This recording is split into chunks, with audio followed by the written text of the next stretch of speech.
আজ পড়ব কপালকুণ্ডলা, বঙ্কিমচন্দ্র চট্টোপাধ্যায়ের রচনা, প্রথম খণ্ড, প্রথম পরিচ্ছেদ, সাগর সঙ্গমে। প্রায় 250 বৎসর পূর্বে একদিন মাঘ মাসে রাত্রি শেষে একখানি যাত্রীর নৌকা গঙ্গাসাগর হইতে প্রত্যাগমন করিতেছিল। পর্তুগিজ ও অন্যান্য নাবিক দস্যুদিগের ভয়ে যাত্রীর নৌকা দলবদ্ধ হইয়া যাতায়াত করাই তৎকালের প্রথা ছিল, কিন্তু এই নৌকারোহীরা সঙ্গীহীন। তাহার কারণ এই যে রাত্রি শেষে ঘোরতর কুজ্ঝটিকা দিগন্ত ব্যাপ্ত করিয়াছিল। নাবিকেরা দিক নিরূপণ করিতে না পারিয়া বহর হইতে দূর পড়িয়াছিল। এক্ষণে কোন দিকে কোথায় যাইতেছে তাহার কিছুই নিশ্চয়তা ছিল না। নৌকারোহীগণ অনেকেই নিদ্রা যাইতেছিলেন। একজন প্রাচীন এবং একজন যুবা পুরুষ, এই দুইজন মাত্র জাগ্রত অবস্থায় ছিলেন। প্রাচীন যুবকের সহিত কথোপকথন করিতেছিলেন। বারেক কথাবার্তা স্থগিত করিয়া বৃদ্ধ নাবিকদিগকে জিজ্ঞাসা করিলেন, মাঝি, আজ কতদূর যেতে পারবি? মাঝি কিছু ইতস্তত করিয়া বলিল, বলিতে পারিলাম না। বৃদ্ধ ক্রুদ্ধ হইয়া মাঝিকে তিরস্কার করিতে লাগিলেন। যুবক কহিলেন, মহাশয়, যাহা জগদীশ্বরের হাত তাহা পণ্ডিতে বলিতে পারে না। ও মূর্খ কি প্রকারে বলিবে? আপনি ব্যস্ত হইবেন না। বৃদ্ধ উগ্রভাবে কহিলেন, ব্যস্ত হব না? বলো কি, বেটারা 20-25 বিঘার ধান কাটিয়া লইয়া গেল, ছেলেপিলে সম্বৎসর খাবে কি?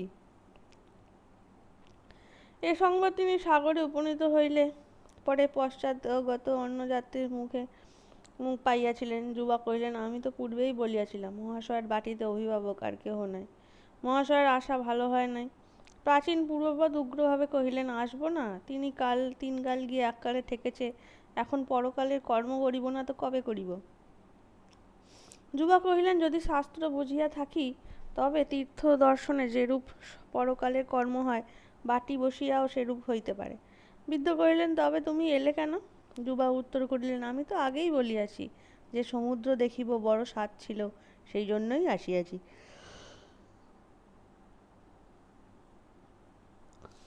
পরে অপেক্ষাকৃত মৃদু স্বরে কহিতে লাগিলেন, আহা, কি দেখিলাম, জন্ম জন্মান্তরেও ভুলিব না।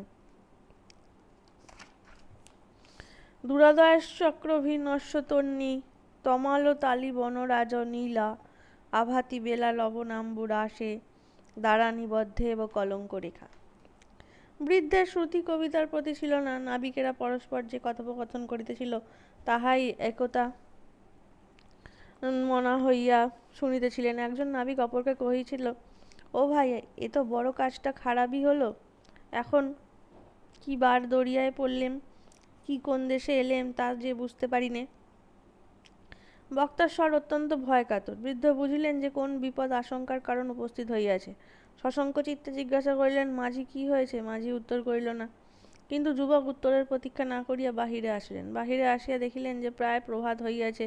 চতুর্দিকে অতি গাঢ় কুজ্ঝটিকায় ব্যাপ্ত হইয়াছে। আকাশ, নক্ষত্র, চন্দ্র, উপকূল, কোনো দিকে কিছু দেখা যাইতেছে না। বুঝলেন নাবিকদের দিগ্ভ্রম হইয়াছে। এক্ষণে কোনো কোনো দিকে কিছুই দেখা যাইতেছে না। বুঝলেন নাবিকদের দিগ্ভ্রম হইয়াছে। পাছে বাহির সমুদ্রের পড়িয়া অকুলে মারা যাই আশঙ্কায় ভীত হইয়াছে। হিম নিবারণের জন্য সম্মুখে আবরণ দেওয়া ছিল, এজন্য নৌকার ভিতর হইতে আরোহীরা এই সকল বিষয় কিছুই জানিতে পারেন নাই। কিন্তু নব্যযাত্রী অবস্থা বুঝিতে পারিয়া বৃদ্ধকে সবিশেষ কহিলেন। তখন নৌকা মধ্যে মহা কোলাহল পড়িয়া গেল। যে কয়েকটি স্ত্রীলোক নৌকা মধ্যে ছিল, তন্মধ্যে কেহ কেহ কথার শব্দে জাগিয়াছিল। শুনিবা মাত্র তাহারা আর্তনাদ করিয়া উঠিল। প্রাচীন কহিল, কেনারায় পড়ো, কেনারায় পড়ো। নব্য ঈষৎ হাসিয়া কহিলেন, কেনারা কোথা? তাহা জানিতে পারিলে এত বিপদ হইবে কেন? ইহা শুনিয়া নৌকারোহীদের কোলাহল আরো বৃদ্ধি পাইল। নব্যযাত্রী কোনো মতে তাহাদিগকে স্থির করিয়া নাবিকদিগকে কহিলেন, আশঙ্কার বিষয় কিছু নাই, প্রভাত হইয়াছে, 4-5 দণ্ডের মধ্যে অবশ্য সূর্যোদয় হইবে। 4-5 দণ্ডের মধ্যে নৌকা কদাচ মারা যাইবে না। তোমরা এক্ষণে বাহন বন্ধ করো। স্রোতে নৌকা যথায় যায় যাক, পশ্চাৎ রৌদ্র হইলে পরামর্শ করা যাইবে। নাবিকেরা এই পরামর্শে সম্মত হইয়া তদনুরূপ আচরণ করিতে লাগিল। অনেকক্ষণ পর্যন্ত নাবিকেরা নিশ্চেষ্ট হইয়া রহিল। যাত্রীরা ভয়ে কণ্ঠাগত। প্রাণ বেশি বাতাস নাই, সুতরাং তাহারা তরঙ্গা আন্দোলন কম্প বড় জানিতে পারিলেন না। তথাপি সকলেই মৃত্যু নিকট নিশ্চিত করিলেন। পুরুষেরা নিঃশব্দে দুর্গার নাম জপ করিতে লাগিলেন। স্ত্রীলোকেরা সুর তুলিয়া বিবিধ শব্দবিন্যাসে কাঁদিতে লাগিল। একটি স্ত্রীলোক গঙ্গাসাগরে সন্তান বিসর্জন করিয়া আসিয়াছিল, ছেলে জলে দিয়া আর তুলিতে পারে নাই। সে কেবল কাঁদিল না, প্রতীক্ষা করিতে করিতে অনুভবে বেলা প্রায় 1 প্রহর হইল। এমতো সময় অকস্মাৎ নাবিকেরা দরিয়ায় 5 পীরের নাম কীর্তিত করিয়া মহা কোলাহল করিয়া উঠিল। যাত্রীরা সকলে জিজ্ঞাসা করিয়া উঠিল, কি কি মাঝি, কি হইয়াছে? মাঝিরাও এক বাক্যে কোলাহল করিয়া কহিতে লাগিল, রোদ উঠেছে, রোদ উঠেছে, ওই দেখো ডাঙা। যাত্রীরা সকলেই উৎসুক সহকারে নৌকার বাহিরে আসিয়া কোথায় আসিয়াছেন কি বৃত্তান্ত দেখিতে লাগিলেন। দেখিলেন সূর্য প্রকাশ হইয়াছে, কুজ্ঝটিকার অন্ধকার রাশি হইতে দিগমণ্ডল একেবারে বিমুক্ত হইয়াছে, বেলা প্রায় প্রহরাতীত হইয়াছে। এই স্থানে নৌকা আসিয়াছে সে প্রকৃত মহাসমুদ্র নহে, নদীর মোহনা মাত্র। কিন্তু তথায় নদীর যেরূপ বিস্তার, সেরূপ বিস্তার আর কোথাও নাই। নদীর এককুল নৌকার অতি নিকটবর্তী বটে, এমনকি 50 হস্তের মধ্যগত, কিন্তু অপর কূলে চিহ্ন দেখা যায় না। আর যেদিকেই দেখা যায় অনন্ত জলরাশি চঞ্চল রবিরশ্মি মালা প্রদীপ্ত হইয়া গগন প্রান্তে গগনার সহিত মিশিয়াছে। নিকটস্থ জল সচরাচর সকর্দম নদী জলবর্ণ, কিন্তু দূরস্থ বাড়িরাশি নীল প্রভ। আরোহীরা নিশ্চিত সিদ্ধান্ত করিলেন যে তাহারা মহাসমুদ্রে আসিয়া পড়িয়াছেন। তবে সৌভাগ্য এই যে উপকূল নিকটে আশঙ্কার বিষয় নাই। সূর্য প্রতি দৃষ্টি করিয়া দিক নিরূপিত করিলেন। সম্মুখে যে উপকূল দেখিতেছিলেন, যে সহজেই সমুদ্রের পশ্চিম তট বলিয়া সিদ্ধান্ত হইল। তটমধ্যে নৌকার অনতি দূরে এক নদীর মুখ নন্দগামী কলধৌত প্রাহবৎ আসিয়া পড়িতেছিল। সঙ্গমস্থলে দক্ষিণ পার্শ্বে বৃহৎ সৈকত ভূমিখণ্ডে নানাবিধ পক্ষীগণ অগণিত সংখ্যায় ক্রীড়া করিতেছিল। এই নদী এক্ষণে রসুলপুরের নদী নামে ধারণ করিয়াছে। দ্বিতীয় পরিচ্ছদ, উপকূলে। ইন গ্র্যাটিটিউড দো মার্বেল হার্টেড ফ্রেন্ড, কিং লিয়ার। আরোহীদিগের স্ফূর্তি ব্যঞ্জক কথা সমাপ্ত হইলে নাবিকেরা প্রস্তাব করিল যে জোয়ারের বিলম্ব আছে, এই অবকাশে আরোহীগণ সম্মুখস্থ সৈকতে পাকাতি সমাপন করুন, পরে জলোচ্ছ্বাস আরম্ভেই স্বদেশী বিমুখে যাত্রা করিতে পারিবেন। আরোহীবর্গ এই পরামর্শে সম্মতি দিলেন। তখন নাবিকেরা তরি তীর লগ্ন করিয়া আরোহীগণ অবতরণ করিয়া স্নানাদি প্রাতকৃত্য সম্পাদনে প্রবৃত্ত হইলেন। স্নানাদির পর পাকের উদ্যোগে আর এক নতুন বিপত্তি উপস্থিত হইল। নৌকায় পাকের কাষ্ঠ নাই। ব্যাঘ্র ভয় উপর হইতে কাষ্ঠ সংগ্রহ করিয়া আনিতে কেহই স্বীকৃত হইল না। পরিশেষে সকলের উপবাসের উপক্রম দেখিয়া প্রাচীন প্রাগোক্ত যুবাকে সম্বোধন করিয়া কহিলেন, বাপু নবকুমার, তুমি ইহার উপায় না করিলে আমরা এতগুলি লোক মারা যাই। নবকুমার কিঞ্চিৎ কাল চিন্তা করিয়া কহিলেন, আচ্ছা যাইব, কুড়ালি দাও, আর দা লইয়া একজন আমার সঙ্গে আইস। কেহই নবকুমারের সহিত যাইতে চাহিল না। খাবার সময় বুঝা যাবে, এই বলে নবকুমার কোমর বাঁধিয়া একাকী কুঠার হস্তে কাষ্টাহরণে চলিলেন। তীরপরি আরোহণ করিয়া নবকুমার দেখিলেন যে যতদূর দৃষ্টি চলে ততদূর মধ্যে কোথাও বসতির লক্ষণ কিছু নাই, কেবল বন মাত্র। কিন্তু সে বন দীর্ঘ বৃক্ষাবলী শোভিত বা নিবিড় বন নহে, কেবল স্থানে স্থানে ক্ষুদ্র ক্ষুদ্র উদ্ভিদ মণ্ডলাকারে কোনো কোনো ভূমিখণ্ডে ব্যাপী আছে। নবকুমার তন্মধ্যে আহরণযোগ্য কাষ্ঠ দেখিতে পাইলেন না, সুতরাং উপযুক্ত বৃক্ষের অনুসন্ধানে নদীতট হইতে অধিক দূর গমন করিতে হইল। পরিশেষে ছেদনযোগ্য একটি বৃক্ষ পাইয়া তাহা হইতে প্রয়োজনীয় কাষ্ঠ সমাহরণ করিলেন। কাষ্ঠ বহন করিয়া আনা আর এক বিষম কঠিন ব্যাপার বোধ হইল। নবকুমার দরিদ্রের সন্তান ছিলেন না, এ সকল কর্মে অভ্যাস ছিল না, সম্যক বিবেচনা না করিয়া কাষ্ঠ আহরণে আসিয়াছিলেন। কিন্তু এক্ষণে কাষ্ঠভার বহন বড় ক্লেশকর হইল। যাহাই হোক, যে কর্মে প্রবৃত্ত হইয়াছেন তাহাতে অল্পে ক্ষান্ত হওয়া নবকুমারের স্বভাব ছিল না।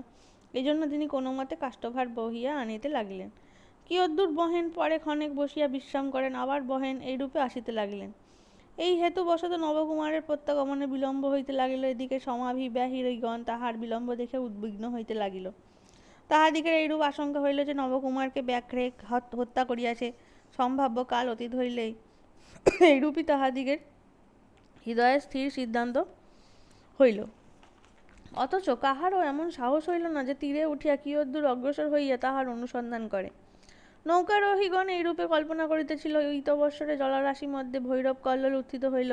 নাবিকেরা বুঝিল যে জোয়ার আসিতেছে। নাবিকেরা বিশেষ জানিত যে এ সকল স্থানে জলোচ্ছ্বাসকালে তটদেশে এরূপ প্রচণ্ড তরঙ্গাভিঘাত হয় যে তখন নৌকাদি তীরবর্তী থাকিলে তাহা খণ্ড খণ্ড হইয়া যায়। এই জন্য তাহারা অতি ব্যস্তে নৌকার বন্ধন মোচন করিয়া নদী মধ্যবর্তী হইতে লাগিল। নৌকা মুক্ত হইতে না হইতে সম্মুখস্থ সৈকত ভূমি জলপ্লাবিত হইয়া গেল। যাত্রীগণ কেবল ত্রস্তে নৌকায় উঠিতে অবকাশ পাইয়াছিল, তণ্ডুলাদি যাহা যাহা চরে স্থিত হইয়াছিল তৎসমুদায় ভাসিয়া গেল। দুর্ভাগ্যবশত নাবিকেরা সুনিপুণ নহে, নৌকা সামলাইতে পারিল না, প্রবল জলপ্রবাহ বেগে তরণী রসুলপুর নদীর মধ্যে লইয়া চলিল। একজন আরোহী কহিল, নবকুমার রহিল যে? একজন নাবিক কহিল, আহ, তোর নবকুমারের কি আছে, তাকে শিয়ালে খাইয়াছে। জলবেগে নৌকা রসুলপুরের নদীর মধ্যে লইয়া যাইতেছে, প্রত্যাগমন করিতে বিস্তর ক্লেশ হইবে, এই জন্য নাবিকেরা প্রাণপণে তাহার বাহিরে আসিতে চেষ্টা করিতে লাগিল। এমনকি সেই মাঘ মাসে তাহাদিগের ললাটে শ্বেত শ্রুতি হইতে লাগিল। এইরূপ পরিশ্রম দ্বারা রসুলপুর নদীর ভিতর হইতে বাহিরে আসিতে লাগিল বটে, কিন্তু নৌকা যেমন বাহিরে আসিল, অমনি তথাকার প্রবলতর স্রোতে উত্তরমুখী হইয়া তীরবৎ বেগে চলিল। নাবিকেরা তাহার তিলার্ধ মাত্র সংযম করিতে পারিল না, নৌকা আর ফিরিল না। যখন জলবেগ এমতো মন্দীভূত হইয়া আসিল যে নৌকার গতি সংযত করা যাইতে পারে, তখন যাত্রীরা রসুলপুরের মোহনা অতিক্রম করিয়া অনেক দূর আসিয়াছিলেন। এখন নবকুমারের জন্য প্রত্যাবর্তন করা যাইবে কিনা এ বিষয়ে মীমাংসা আবশ্যক হইল। এই স্থানে বলা আবশ্যক যে নবকুমারের সহযাত্রীরা তাহার প্রতিবেশী মাত্র, কেহই আত্মবন্ধু নহে। তাহারা বিবেচনা করিয়া দেখিলেন যে তথা হইতে প্রত্যাবর্তন করা আর এক ভাটার কর্ম। পরে রাত্রি আগত হইবে, আর রাত্রে নৌকা চালানো হইতে পারিবে না, অতএব পরের দিনের জোয়ারের প্রতীক্ষা করিতে হইবে। একাল পর্যন্ত সকলকে অনাহারে থাকিতে হইবে, 2 দিন নিরাহারে সকলের প্রাণ অষ্টাগত হইবে। বিশেষ নাবিকেরা প্রতিগমন করিতে অসম্মত, তাহারা কথার বাধ্য নহে। তাহারা বলিতেছে যে নবকুমারকে ব্যাঘ্রে হত্যা করিয়াছে, তাহাই সম্ভব, তবে এত ক্লেশ শিকার কি জন্য? এরূপ বিবেচনা করিয়া যাত্রীরা নবকুমার ব্যতীত স্বদেশে গমনই উচিত বিবেচনা করিলেন। নবকুমার সেই ভীষণ সমুদ্র তীরে বনবাসে বিসর্জিত হইলেন। ইহা শুনিয়া যদি কেহ প্রতিজ্ঞা করেন কখনো পরের উপবাস নিবারণার্থ কাষ্ঠাহরণে যাইবেন না, তবে তিনি উপহাস সম্পদ বনবাস দিবে, কিন্তু আত্মোপকারীকে বনবাসে বিসর্জন করা যাহাদিগের প্রকৃতি, তাহারা চিরকাল আত্মোপকারীকে বনবাস দিবে, কিন্তু যতবার বনবাসিত করুক না কেন, পরের কাষ্ঠাহরণ করা যাহার স্বভাব, সে পুনর্বার পরের কাষ্ঠাহরণে যাইবে। তুমি অধম, তাই বলি আমি উত্তম হইব না কেন? আজ এখানেই শেষ। পরবর্তী পর্যায়ে 3য় পরিচ্ছেদ বিজনে পরের দিন হবে। ধন্যবাদ, সবাই ভালো থাকবেন।